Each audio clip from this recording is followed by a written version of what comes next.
बहुत समय पहले की बात है। अंबा राज्य के राजा वीरभद्र के 4 पुत्र थे, जिन्हें राजा अत्यधिक प्रेम करता था।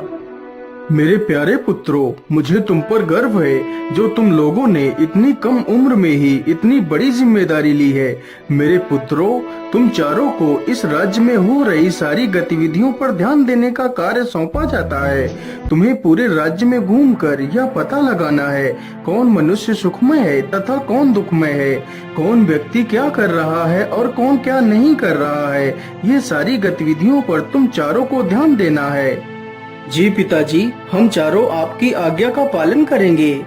पिता की आज्ञा मिलते ही चारों पुत्र राज्य का हाल खबर लेने के लिए निकल पड़ते हैं।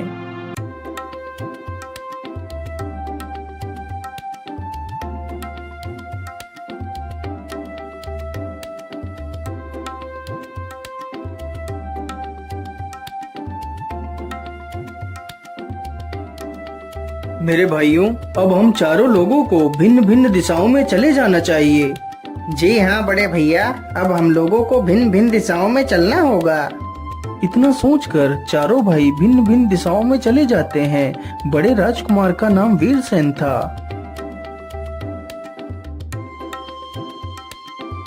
वीरसेन चलते चलते एक जंगल में पहुंचता है तो देखता है कि जंगल में 4 बहुत ही सुंदर घोड़े घास खा रहे हैं। अरे वाह, यह घोड़े तो कितने सुंदर हैं। मैंने आज तक इतने सुंदर घोड़े कभी नहीं देखे और इनकी नस्ल भी अलग है। लेकिन इतने ज्यादा आकर्षक घोड़े आखिर किसके हो सकते हैं? इतना कहते कहते वीरसेन की नजर एक पेड़ पर पड़ती है, जिसके नीचे एक साधु बैठकर अपनी तपस्या कर रहा है। अरे, ये साधु कौन है? कहीं यह घोड़े इस साधु के ही तो नहीं हैं? चलो इससे चलकर पूछता हूँ।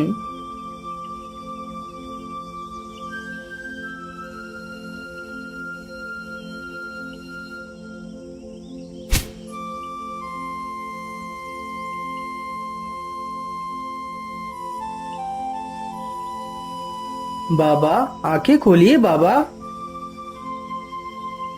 कौन हो तुम और तुम इस जंगल में क्या कर रहे हो?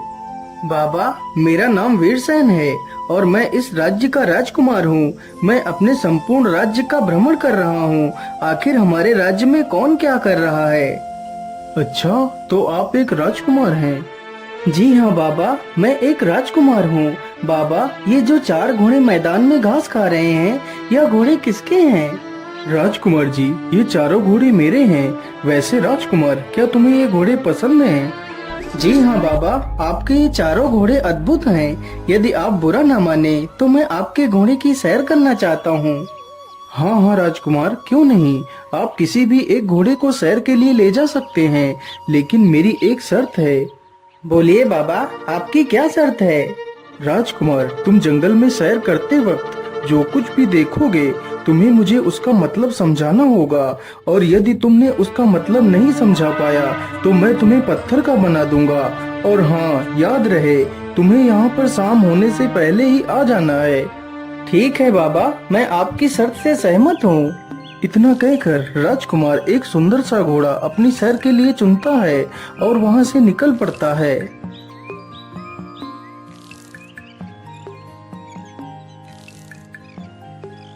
राजकुमार चलते चलते एक विचित्र जंगल में पहुंचता है, जहां राजकुमार देखता है कि पेड़ के ऊपर सब्जियां लगी हुई हैं, जिनकी सुरक्षा कोई जादुई डंडे कर रहे हैं।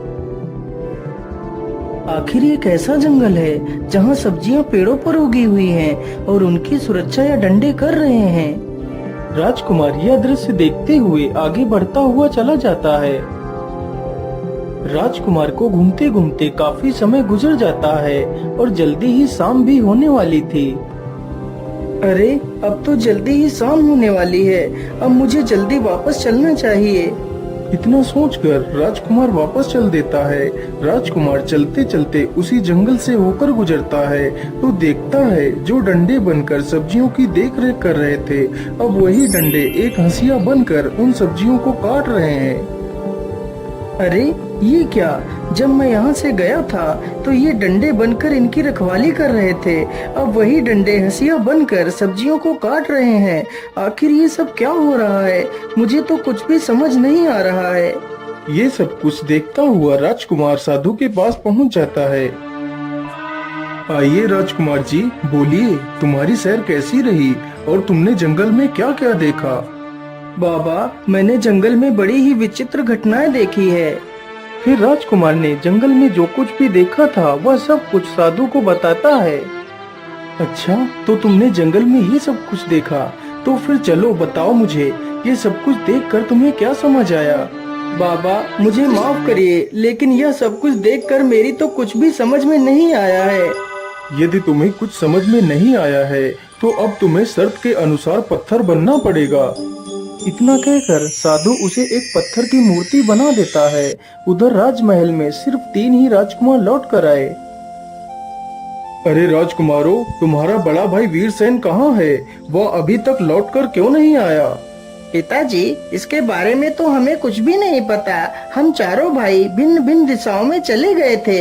हो सकता है भैया को आने में अभी कुछ समय और लग जाए। धीरे धीरे पूरी रात गुजर जाती है, लेकिन राजकुमार वापस राजमहल नहीं आता। पुत्रों, रात से सुबह हो गई, लेकिन राजकुमार का तो कोई अता पता ही नहीं है। तुम तीनों जल्दी से जाओ और अपने भाई का पता लगाओ। तीनों भाई फिर से निकल पड़ते हैं और अपने भाई का पता लगाने के लिए भिन्न भिन्न दिशाओं में चले जाते हैं। तभी मंझला राजकुमार वीर प्रताप चलते चलते उसी स्थान पर पहुंच जाता है जहां पर वह चारों घोड़े घास खा रहे थे। राजकुमार वीर प्रताप भी उन घोड़ों की सुंदरता को देखता ही रह जाता है। तभी उसकी नजर उस साधु पर पड़ती है। साधु पर नजर पड़ते ही उसकी नजर बगल में खड़े अपने भाई वीरसेन की प्रतिमा पर पड़ती है। अरे ये क्या? यह प्रतिमा तो हूबहू मेरे बड़े भैया की तरह ही लग रही है। कहीं यह मेरे बड़े भैया ही तो नहीं है? चलो इन बाबा से पूछता हूँ। बाबा, आंखें खोलिए बाबा, मेरी सहायता कीजिए बाबा। कौन हो तुम और तुम्हें क्या मदद चाहिए? बाबा जी, मेरा नाम वीर प्रताप है और मैं अपने बड़े भैया को ढूंढ रहा हूँ। जो आपने यह प्रतिमा रखी हुई है, यह प्रतिमा हूबहू मेरे बड़े भैया की तरह ही है। अच्छा, तो ये तुम्हारा भाई है। इसे मैंने ही पत्थर का बनाया है, क्योंकि इसने मेरे सवालों के जवाब नहीं दिए थे। लेकिन बाबा, आखिर आपने ऐसे क्या सवाल पूछ लिए जो मेरे भाई ने नहीं बता पाए? फिर वह साधु राजकुमार को सारी घटना के बारे में बताता है। यह सुनकर राजकुमार वीर प्रताप हैरान रह जाता है। राजकुमार, तुम दुखी मत हो। यदि तुम चाहो तो मैं तुम्हारे भाई को फिर से जीवित कर सकता हूँ। हाँ हाँ बाबा, मैं यही चाहता हूँ कि आप जल्दी से मेरे भाई को ठीक कर दीजिए। हाँ हाँ राजकुमार, मैं तुम्हारे भाई को जरूर ठीक कर सकता हूँ, लेकिन एक शर्त पर। तुम्हें भी मेरे सवालों का जवाब देना होगा। लेकिन बाबा, मैं तुम्हारे सवालों का जवाब भला कैसे दे सकता हूँ? मैंने तो उस दृश्य को अपनी आंखों से देखा ही नहीं है।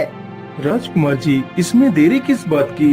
आप मेरे एक घोड़े को ले जा सकते हैं और खुद अपनी आंखों से जाकर देख सकते हैं। तुम्हें उस जंगल में क्या क्या दिखाई देता है, तुम्हें उसका सारा वृत्तांत मुझे समझाना होगा। यदि तुम मुझे उस दृश्य को समझाने में असमर्थ रहे, तो तुम्हें भी पत्थर का बनना पड़ेगा। हे भगवान, और तो कोई दूसरा रास्ता भी नहीं है मेरे भाई को बचाने के लिए। मैं ऐसा करता हूँ, इसकी शर्त को मान लेता हूँ। ठीक है बाबा, मैं आपकी शर्त से सहमत हूँ। इतना कहकर राजकुमार एक घोड़े पर सवार होता है और वहाँ से निकल पड़ता है। राजकुमार चलते चलते उसी जंगल से होकर गुजरता है तो देखता है कि एक नवजात बछिया जिसने कुछ देर पहले ही जन्म लिया है, वह अपनी माता को स्वयं का दूध पिला रही है। अरे ये मैं क्या देख रहा हूँ?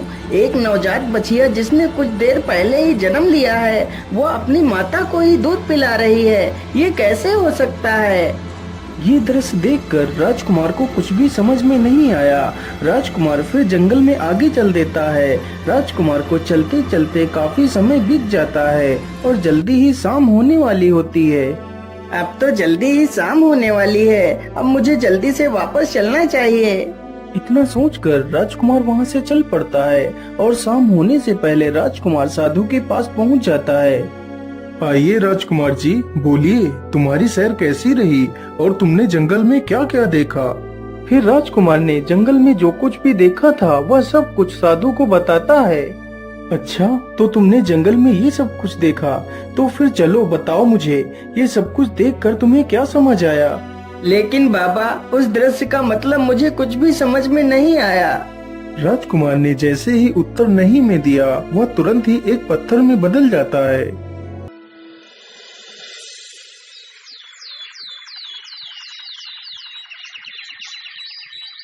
अगले दिन बचे हुए दो राजकुमार विक्रम और चंद्रवीर अपने भाइयों को ढूंढने के लिए निकल पड़ते हैं।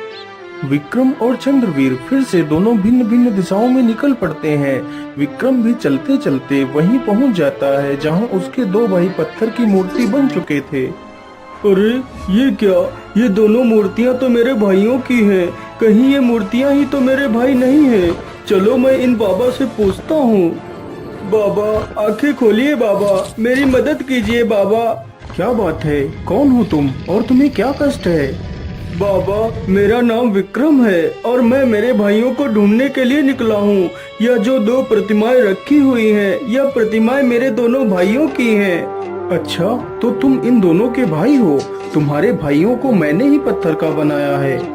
ये आप क्या कह रहे हैं? लेकिन आपने मेरे भाइयों को पत्थर क्यों बनाया है? फिर साधु उसे सारी कहानी बताता है और उसे भी वही सारी बातें कहकर जंगल की तरफ भेज देता है। विक्रम चलते चलते उसी जंगल में पहुंच जाता है तो देखता है एक बूढ़ा व्यक्ति लकड़ियों का गट्ठर सिर पर रख कर ले जा रहा है और उसके रास्ते में जितनी भी लकड़ियां मिल रही हैं, वह उन्हें भी उठाता हुआ चला जा रहा है। अरे ये क्या, इस बूढ़े व्यक्ति ने तो सिर पर एक लकड़ियों का गट्ठर लाद रखा है, फिर भी रास्ते में पड़ी हुई लकड़ियों को उठाता हुआ चला जा रहा है। ये कैसा व्यक्ति है? ये दृश्य देखकर राजकुमार को कुछ भी समझ में नहीं आता और वह वापस साधु के पास चला जाता है। फिर वह राजकुमार सारा वृत्तांत उस साधु को सुनाता है, लेकिन उस दृश्य का मतलब साधु को समझा नहीं पाता, जिसकी वजह से राजकुमार विक्रम भी एक पत्थर की मूर्ति में तब्दील हो जाता है।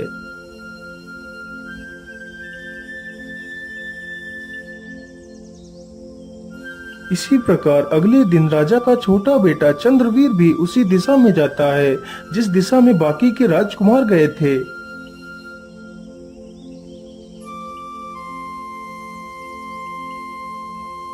अरे वाह, यह घोड़े तो कितने सुंदर हैं। ऐसे घोड़े तो हमारे पूरे राज्य में कहीं भी नहीं है। तभी राजकुमार की नजर मूर्ति बने अपने भाइयों पर पड़ती है।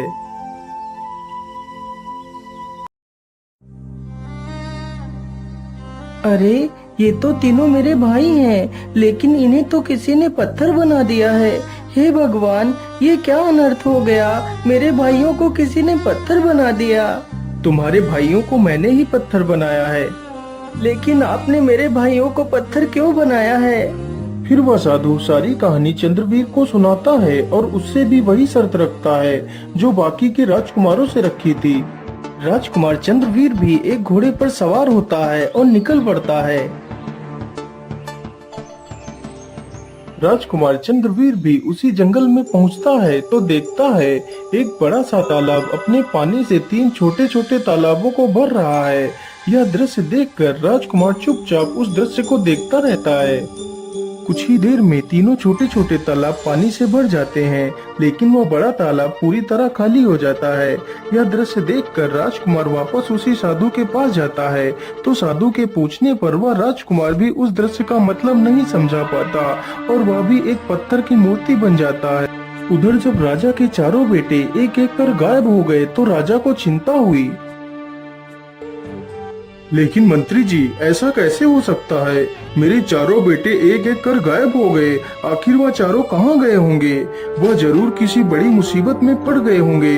मंत्री जी, हम कल ही अपने पुत्रों की खोज में चलेंगे।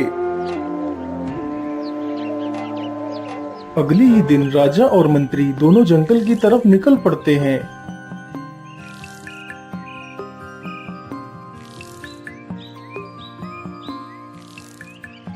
महाराज, हम अपने चारों राजकुमारों को ढूंढने के लिए तो निकल पड़े हैं, लेकिन हम उन्हें ढूंढेंगे किस दिशा में? मंत्री जी, मेरा बड़ा पुत्र दक्षिण दिशा में गया था और वापस नहीं आया। यह बात मुझे मेरे तीनों पुत्रों ने बताई थी। इसका मतलब है मेरे चारों बेटे दक्षिण दिशा में ही गायब हुए हैं, इसलिए हम दक्षिण दिशा की ओर ही जाएंगे। इतना कहकर दोनों दक्षिण दिशा की ओर चल देते हैं। दोनों चलते चलते उसी स्थान पर पहुंच जाते हैं जहां पर उनके चारों बेटे पत्थर बन चुके थे। महाराज, उधर देखिए, कितने सुंदर घोड़े हैं। यह दिखने में तो कितने अद्भुत हैं महाराज।